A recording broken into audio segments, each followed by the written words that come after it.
So, and then to Commissioner Justice's comments about the way in which we fund things, it is important to keep in mind, I think, that Forward Pinellas, which several of us serve on, has established a new committee that deals with waterborne transportation.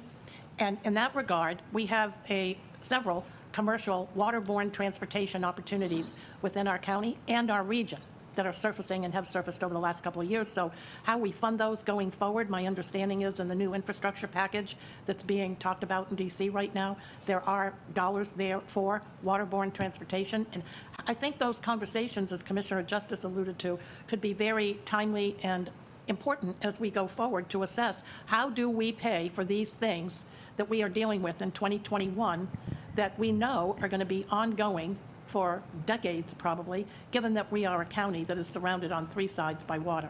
I mean, I think that really boils down to public health and safety issues at some point, just in terms of how we move around. I don't know if anybody else is thinking the same way, but I mean, I think you've got to bear that also with what is an individual property owner's responsibility. You've got associations, they've got a canal that they've created. Does somebody up in Mid-County want us to increase property taxes to be able to manage those and take that on as a public program? These are significant dollars, and it's not right or wrong. It's what are we willing to pay for, through general use versus doing assessments and things like that. Up in Johns Pass, you got a private property owner that has sand that's clogged his business. But that's the same issue we're dealing with at the Grand Canal in some regards. Well, yes and no. Yes, we're doing that as there. It's up against their property. The main channel is clear, but the main channel is 14 feet deep. So your point that you brought up, Mr. Chair, if I might, is very significant because it's not just a matter of what do the people on the Grand Canal want. It's a matter of what are they willing to pay for, and what's the whole county willing to subsidize. Because I may be wrong, but we do specific things down there. Aren't we going to be required to?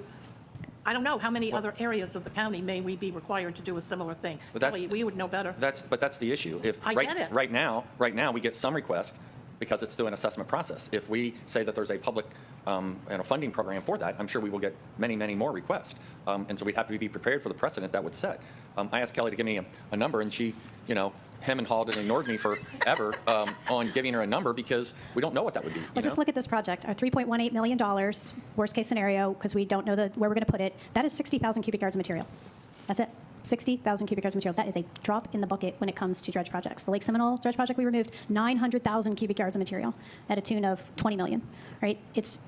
It's highly variable, and how we dredge, these types of projects are extremely expensive, and then, if you're dealing with material that, one, cannot be placed on the beach, or has to be landfilled, like the one up in Palm Harbor, that sediment it wasn't a huge amount of sediment, but it was contaminated with arsenic, which meant we had to truck it all the way down to Manatee County to an approved landfill, which took costs astronomical. So it's, the diversity of, I couldn't really, to Barry's point, I can't really put a number on it because there's just so many variables that you can't account for in specific locations. But at the end of the day, Mother Nature can come along and just That's exactly right. poof it all away, regardless of what we do, right?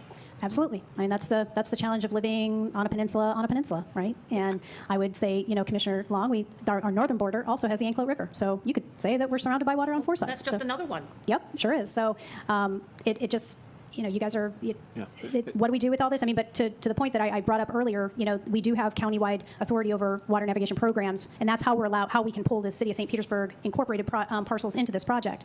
But the City of St. Petersburg also has a navigational dredging program for their canals in and around, and they use the assessment process widely if people come in and ask for it. So there's... Yeah, and you say there's so many variables, and this one has a public piece to it as well, not only the homes that live there, but the business that's at the end of the canal. Yeah. Well, the public piece is how we can use the non-ad valorem assessment process in the first place. If this were serving nothing more than just residential homes, we might be a little challenged to find that public component to this project. You need to reuse to actually do the project utilizing the non-ad valorem assessment process, which requires that linkage to a public use or public purpose. And being part of the preserve, is that part of the connection as well? No, it's mainly that we have commercial business in there that people do come up and get gas, like you mentioned, and they go to the restaurants, and so that public component of it, ties heavily into the ability to make that public connection and utilize this process. So if it was just exclusively residential, then it would be challenging to find that public component to it. Now, we have in the past, because in some cases, some of the channels, when they fill in, the ultimate stormwater outfall is at the head of that. And if it's impacting local drainage, then that's how we can tie, and that's McKay Creek is one of those, where there's a large culvert that goes under Indian Rocks Road, and so if sediment is impacting the ability of that water to convey through,